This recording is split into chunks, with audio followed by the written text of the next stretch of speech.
Hello, welcome along to FTUK's weekly catch-up live stream, Friday the 21st of November 2025, and I hope you've managed to, survive the week, particularly if you've been trading Bitcoin. That's not looking like a good situation. If you're a long-term holder, you'll obviously be used to that kind of thing. Those job numbers as well, slightly higher than most people were expecting, but unemployment ticked up as well. So it's nice to get the data, get back on track from yesterday.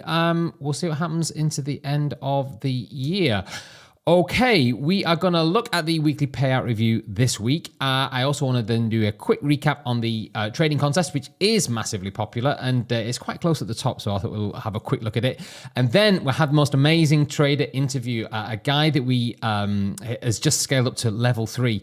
I think potentially from a trading point of view, probably the best trader I think that I've seen since I've been here. And I've spoken to some really, really good ones.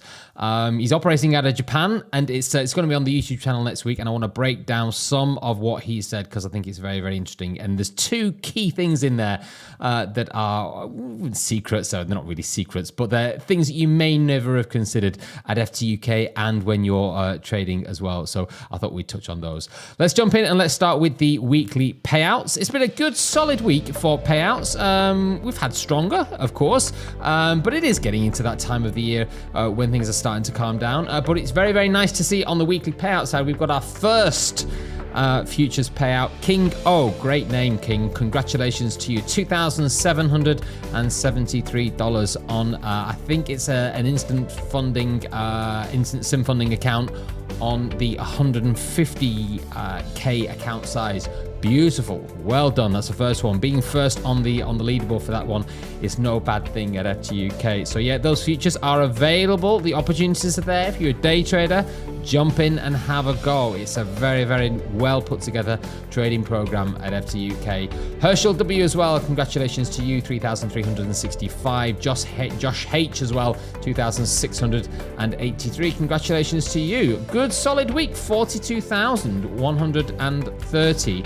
Dollars in payouts this week. They seem to be generally a little bit on the smaller side this week. I'm not sure whether that's a volatility thing with the markets. I'm not sure. But yeah, it's been a good run over the summer into November so far. Let's see how that pans out into the end of the year. On the funded trader side as well, congratulations to Brendan S. Now 150K funded on the futures side.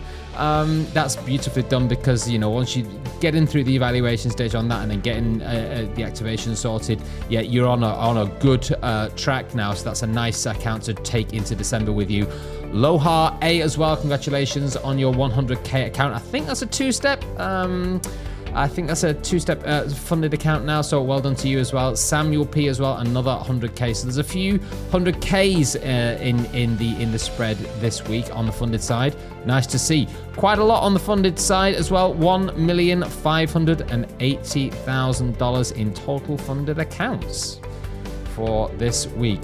So yeah, really, really, really strong and well done and congratulations to everyone. Okay, let's start we'll go through the competition first because our Midas Touch competition is now live. It's active. It's very, very busy with 400 traders. A whole bunch have been knocked out already, as is the case, is always the case. But there are some big hitters in there working their way up to the very, very top at the moment. So let's just have a quick look at those now. You can see it there in front of you. The Midas Touch is now live. 7 days left on this. This is going to run into the end of next week, which will dovetail beautifully with Black Friday. Let's have a quick check on the people that are still in there on the standings. The full details are there, but let's just look at those standings because it's, I don't know, the current leader here, Mohammed Janaid S, $32,463. Well done to you. But look, this is quite tight at the top. 32 grand, 30,000. Ali just behind in second place. Jam P, 25,000 just in third place. So, you know, we've had competitions in the past where people really leapfrog forward and you think, oh, they're not going to be caught in time. But no, I think it's all to play for. for at the moment in the competition. So this makes it more interesting when you're logging in and you're seeing what people are doing and where they're up to. And of course, by the end of the competition, if we can get any of the winners to come and give us an interview to explain how they've done what they've done, then we always definitely try and do that because it's always useful to pick up the details. Pakistan then leading the way from the country point of view. Saudi Arabia in second, and Pakistan is also third as well.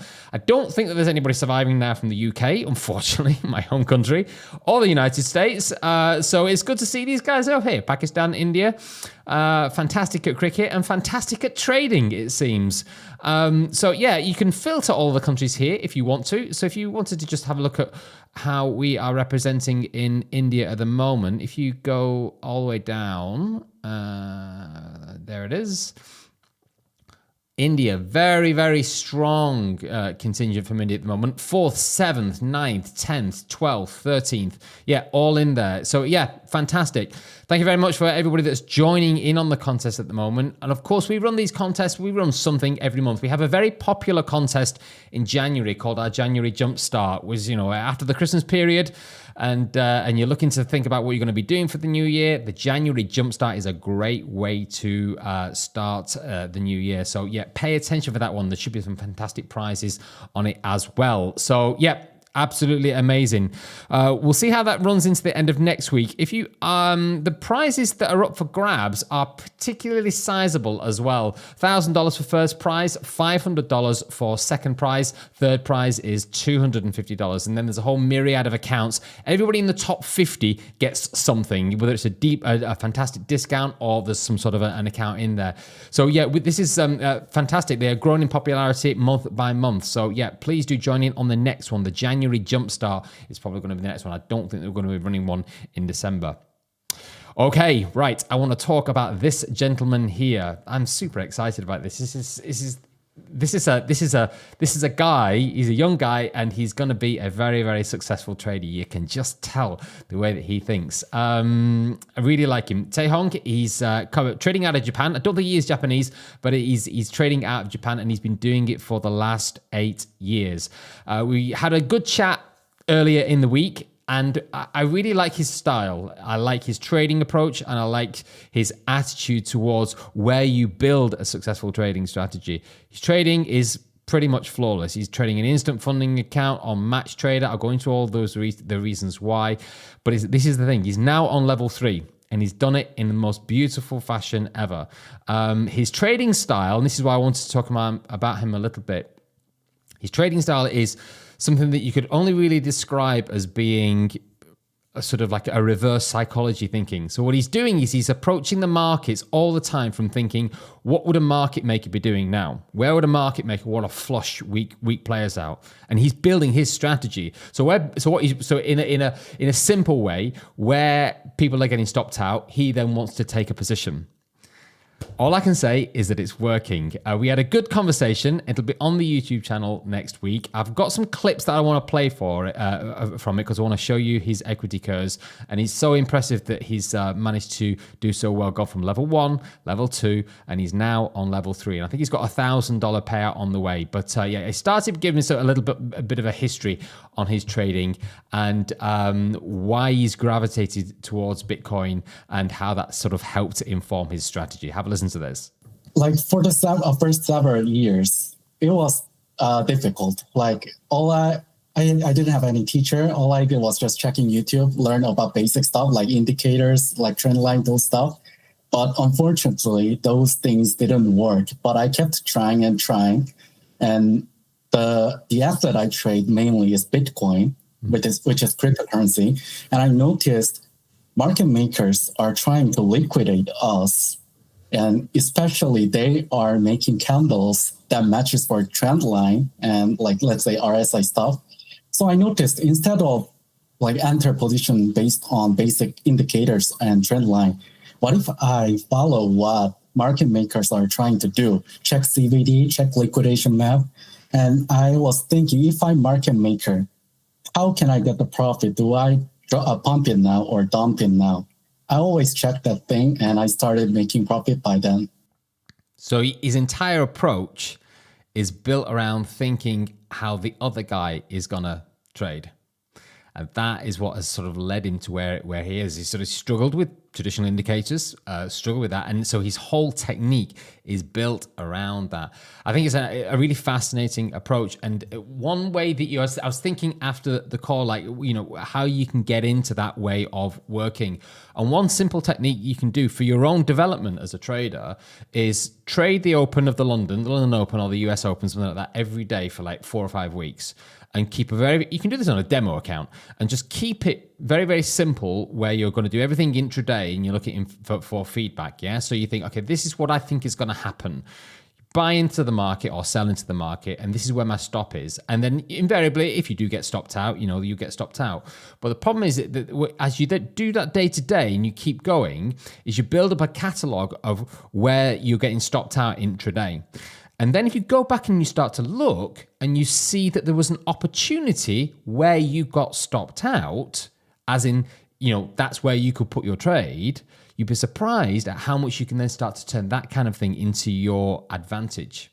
So it's almost like what you do is you say, I'm going to go in here in the market, I'm going to put my stop loss here, but actually I'm not going to do that. Where I was going to put my stop loss, I'll put my original entry and I'll see if I can get something there. You would be staggered at how interesting the results you get. And essentially, to a large degree, this is the sort of thinking that Tae-Hong has got. And this is what makes his journey with FTUK so interesting. So what he's basically doing is looking for liquidation points where market makers would want to sort of like push the market to flush people out, and then he'll take a position around that. Trades around that. But what's also interesting, there's more to it than that. And what I started to pick up from his interview is that every single bit of what he does has a there's a very deliberate reason for absolutely everything. There's a deliberate choice for Bitcoin, there's a deliberate choice for FTUK, and that is what makes him so interesting, because it's all adding to his edge. Now, he said it was a little bit difficult to explain to other people, and I think there's some experience in there, but this next clip is just, he highlights a little bit more detail for us. Cryptocurrency is very easy to get manipulated. So following other trader will not be profitable. That's how I thought about. So it's not like analyzing, more like trying to track the mindset of market makers, which is, so when I talk about my trading strategy to other people, it's kind of tricky because they will dump it until here, which is fake drop, and I enter a long position here when everyone liquidated. Mm-hmm. And it is difficult to tell people how to make a rule with that, because it changes all the time. Yeah, it's not easy, and it is. I think what also gets missed as well is when you are trying to explain your strategy to somebody else, is that they can't see what you're seeing all the time, because we all think individually.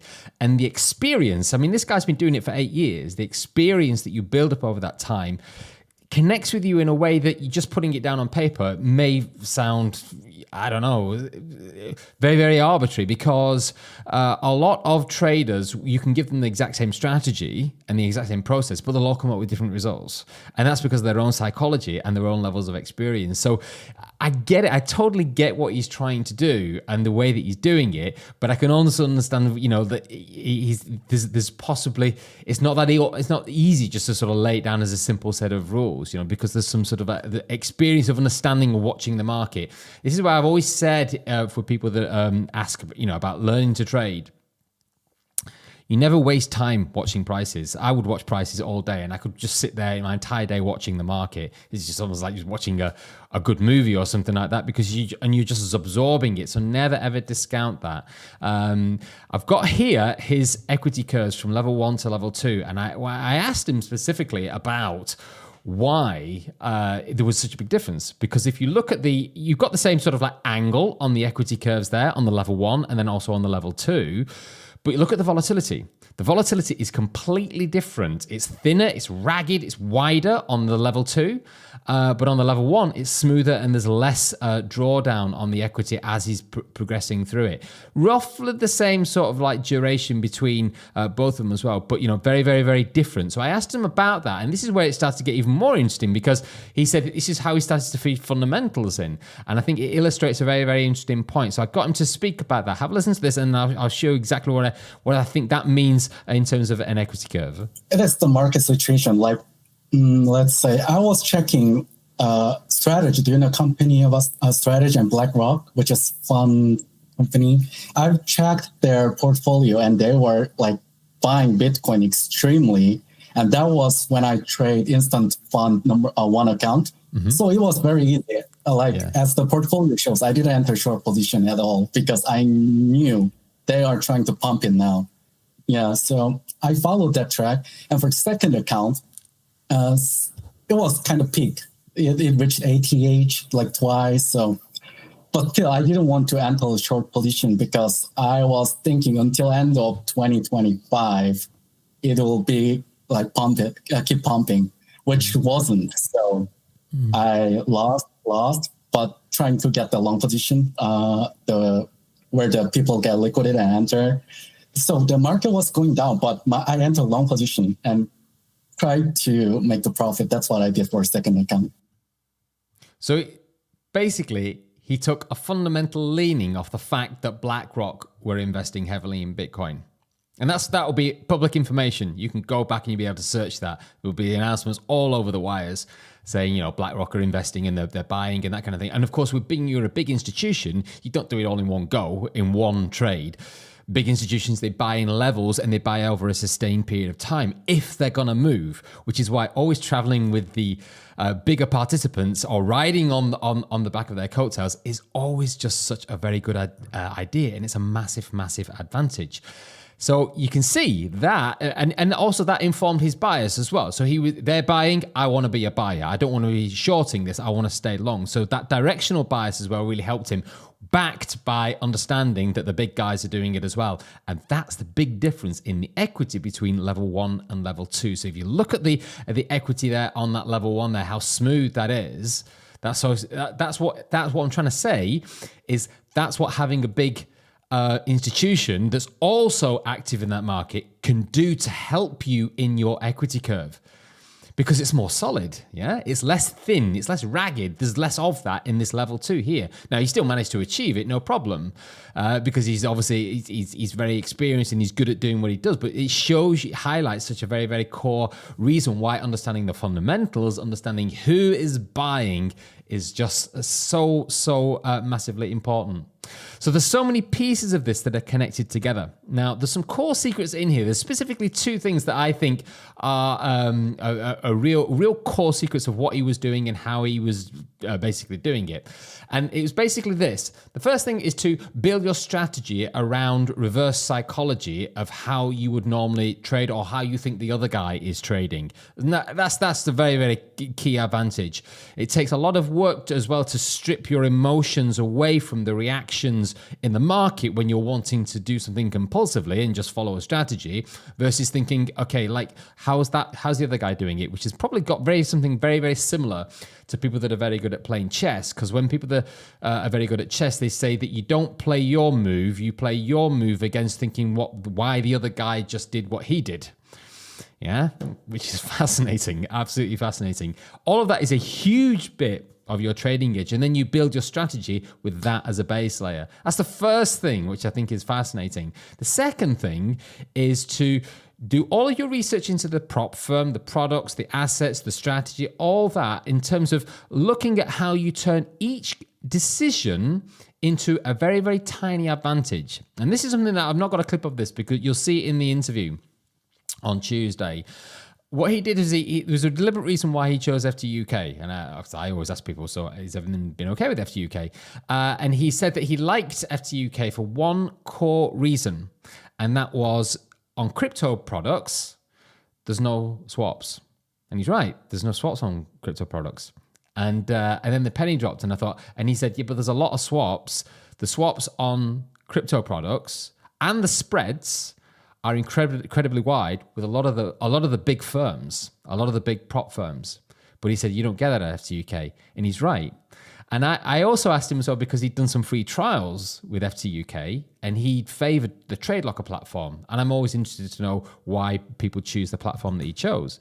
And he'd gone with Match Trader, which is a beautiful platform. And I said, so why have you chosen Match Trader?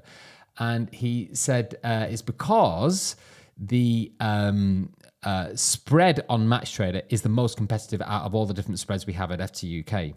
So you see what he's doing? He's choosing Bitcoin for the technicals and the fundamental lean that he's got by understanding who the big players are, and he's built his strategy around a market maker's way of thinking.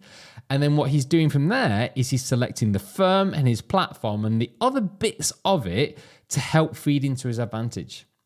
And there's a book by, I think it was Steve Peters that talked about the chimp paradox when he was doing British cycling. And they had this whole philosophy about marginal gains. And that's how the British cycling team became very, very good many, many years ago. And it was about turning every little thing that you've got. If you can improve everything by 0.5%, 1%, it adds to a massive advantage overall. And that's exactly what Tae Hong has done in his trading. A real lesson. It was a privilege to speak to him, and he's got a payout now on the way of $1,000, and he's now funded level 3. And what I really admire about him is he's not being greedy. You know, he's not saying, oh, "Okay, I've figured it out. Give me a 100K account, and away we go." He's working within his sphere. He's working within his capacity and his zone, and that's the hallmark of someone who will always become long-term consistent and long-term successful. Yeah, amazing. An absolute privilege to speak to him. So yeah, that is an interview that will be on the channel hopefully Tuesday when it's all been cut together. So yeah, please do subscribe and bookmark and hit the notification bell, because that is something that is worth watching. Okay, finally, we've got a decent offer on the websites over the course of the weekend. We'll be moving into the Black Friday week. There's big sales everywhere. Our Black Friday offer is absolutely amazing. But if you can't wait till then, you've got a huge 50%. Everything is half price over the course of the weekend. Early 50 is the code that you're going to want on the checkout. And that's on absolutely everything. All the futures accounts, all the Forex accounts. So whatever route you decide to choose with us at FTUK, we've got something for you, including if you want to do reverse psychology on trading Bitcoin with the best no swap fees on any crypto products that you'll find anywhere in the industry. Fantastic. That's everything we've got for today. I appreciate you joining us and watching us, and hope you manage to keep warm wherever you are in the world at the moment, because it is freezing here in the UK. Have a great week ahead in the markets, and we'll see you all next Friday.